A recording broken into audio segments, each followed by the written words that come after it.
Big Bear Mountain is a family thrill coaster that headlines the Wildwood Grove section of Dollywood. It is considered one of the best family thrill coasters in the country, but today I will see how it compares to other family coasters.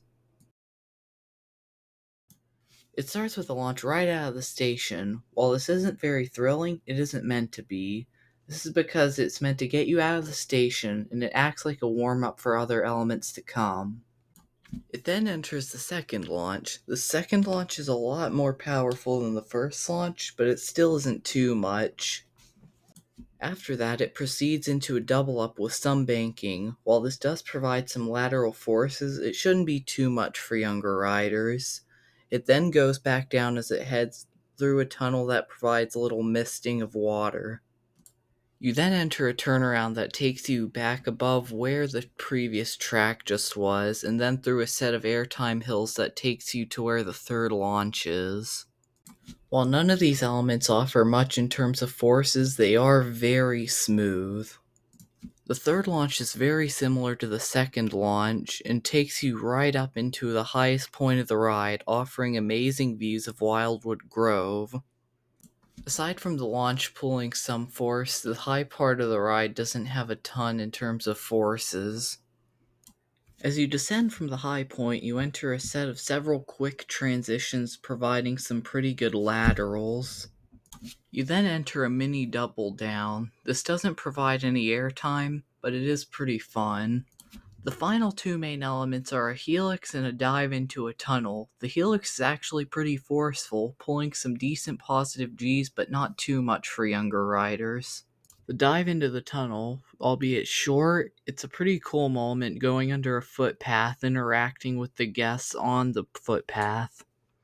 Now, let's get to the pros and cons of this ride and see how it stacks up against other family coasters at Dollywood and other ones I have ridden.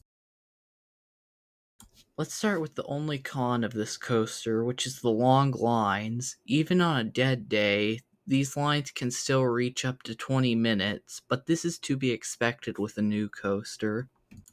On a more crowded day, the lines for this ride can reach up to 60 minutes. While this isn't the longest line in the park, it's still very long. Despite this one con, there are many different positives to the ride. Like, let's take into account the immersion. There's onboard audio and various different bear roaring sound effects around the ride, like this.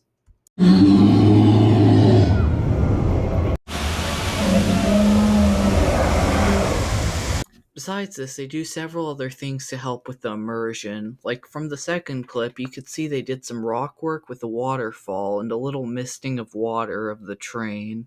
A couple things they did to help with the immersion is they made an elaborate queue that builds the story for the ride and added front headlights to the front part of the train. And although the onboard audio isn't consistent, I wouldn't consider that a con since it's a common theme with coasters like that. Another pro of this ride is that it's very long. The POV I use for this ride is over a minute long when you exclude the intro and the outro. It also doesn't let up during that time, not really slowing down other than the high point. The final major pro is that it's a fun ride. While it is a family coaster, it's long, has somewhat forceful launches, a good helix, and lots of whippy transitions that aren't too much. No matter if you're a young kid, elderly, or a coaster enthusiast like me, you'll still at least find the ride entertaining.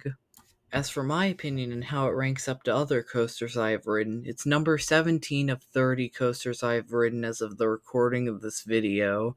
It's right ahead of Manta at SeaWorld San Diego and right behind Dragonflyer right next door in Dollywood.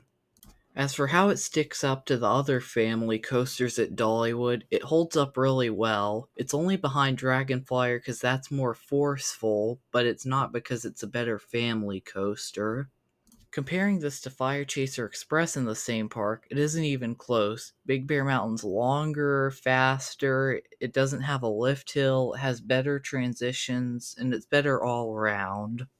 And since I have experience with a few other family coasters across the country, I'd like to compare Big Bear Mountain to two others I have ridden, Manta at SeaWorld San Diego and Roadrunner Express at Six Flags Fiesta, Texas.